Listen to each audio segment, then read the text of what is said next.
इन दिनों खेसारी लाल यादव के सितारे बुलंदियों पर हैं। वो जहाँ जा रहे हैं वहाँ तो वो उनके नाम का परचम लहरा रहे ही हैं, लेकिन जहाँ नहीं भी जा रहे हैं उनके नाम की चर्चा हर जगह हो रही है। आपको बता दें कि फिल्म स्टार गोविंदा के साथ जब निरहुआ मिले तो खेसारी के नाम की चर्चा अपने आप उठ गई। आपको ये भी यहाँ बता देते हैं कि जो दोहा कतर वाला स्टेज शो रहा खेसारी लाल यादव का, वो अब तक का उनका सबसे ज़्यादा सफल स्टेज शो रहा है और इसी स्टेज शो की चर्चा हर जगह हो रही है।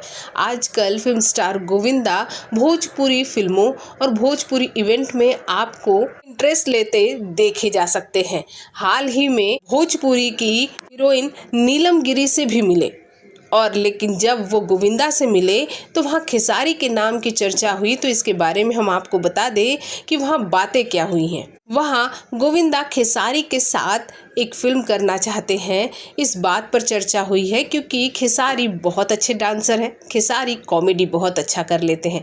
ठीक उसी तरह गोविंदा भी एक बहुत अच्छे डांसर है और उनकी कॉमेडी के तो क्या कहने। इसलिए अगर ये जोड़ी भविष्य में खेसारी और गोविंदा की आपको कहीं दिखे एक साथ काम करते हुए तो आप समझ जाइएगा कि खेसारी के चाइल्डहुड का सपना पूरा हुआ है, क्योंकि खेसारी के आइडल भी तो गोविंदा ही हैं। भोजपुरी जगत की हॉट और मसालेदार गॉसिप के लिए हमें सब्सक्राइब करना बिल्कुल ना भूलिए।